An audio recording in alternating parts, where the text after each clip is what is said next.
Next up is a dear friend of mine. I've known her for forever. Second grade, I think, is Emili Sperling.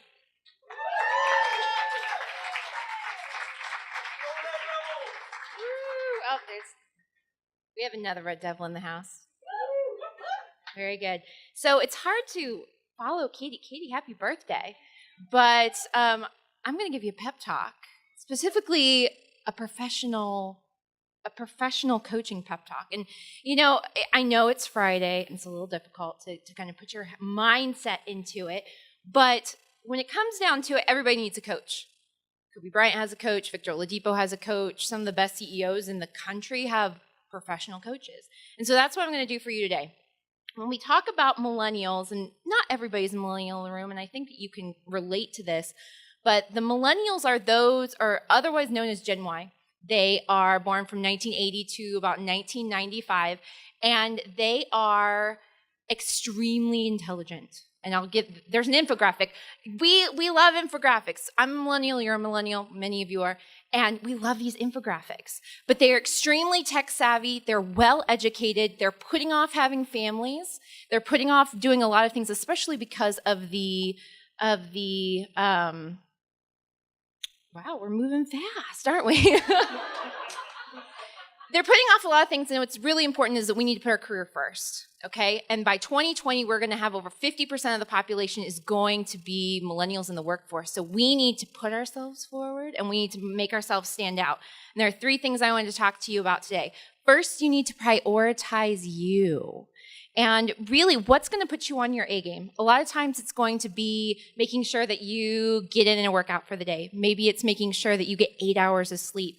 But you really need to prioritize you and what is important to you and really going to take you to that next level. What is your body telling you? And we want to be able to realize that it's not going to be just about what we put in, but it's also going to be about what we put out. It's going to be about what you're putting in. Are you putting in Cheetos and Red Bull? Or are you putting in something that's much more nutritious and much more healthful? So once you prioritize yourself and your well-being and your body, everything's going to fall into place, all right? So as we move to our next specific thing that I want to be able to share with you, you're really going to need to be able to distinguish making sure that you're taking the time to unplug. How many are introverts in the room? Yeah, introverts? Yeah, making sure you're unplugging and tuning in and being mindful of yourself, being able to recharge a little bit. There we go. Now we go on to our second one. So distinguishing yourself, you need to be able to write your story. Can honestly all of you be able to write your story right now, be able to pick out some buzzwords, some strengths, and those different types of things that really makes you different? And it really does start with how you want to be perceived, but you have to be able to perceive yourself in the right way. And it all starts with positive self-talk. If someone was following you around, bad-mouthing you day in and day out, you'd probably punch them in the face.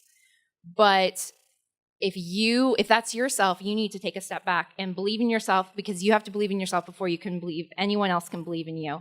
So start to think of some of those buzzwords. What is your game changer? We have passions, we have strengths. Many of us have passions that we clearly have tonight, or some of you are veterans that were able to share those before.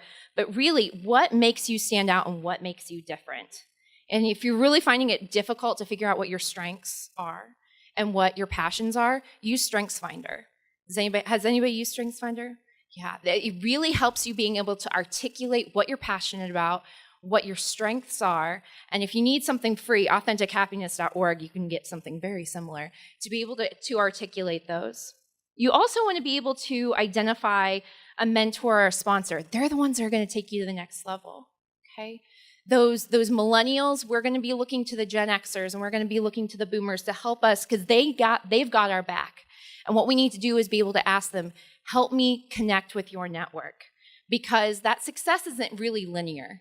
It's really this jumbled mess. And we need to be realistic that we're not going to rise to the top right away. We need to be able to focus again on ourselves, be able to articulate why we're passionate and why we have those strengths, so we can move onwards and upwards. An example of what you can do to ask for your professional needs. Do you have project envy? Is there someone down the hall who is doing something totally awesome that you wish you were a part of? Ask to be a part of it.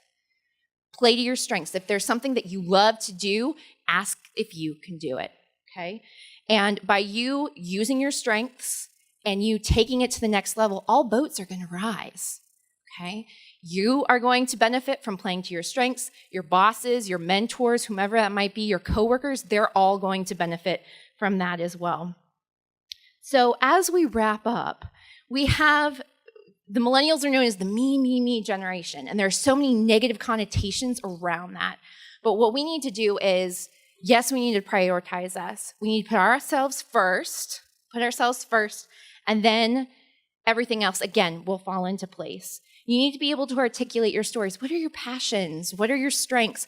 What is going to make you that different person out of the 50% of millennials who are going to take up the workforce in 2020? That's in 6 years. Can you articulate that? Take those leadership steps right now. And millennials are redefining their career. We're not the ones working from 8 to 5. We're not the ones working from 9 to 5. And we find so much pride in balancing our work life. And we don't want to call it work-life balance. We want to call it work-life integration, because it's really taking pieces of how we can bring all of that together. And we're the ones who are saying, 5 o'clock isn't for us, and we're constantly connected. So as millennials, move forward, be confident in yourselves, and know that we're the next leaders. So game on.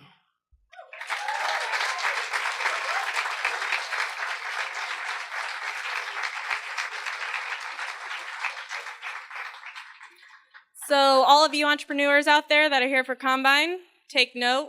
We expect to hear all of this tomorrow. There is some mentor sessions going on tomorrow too, so make sure you sign up for that, and we can work on that.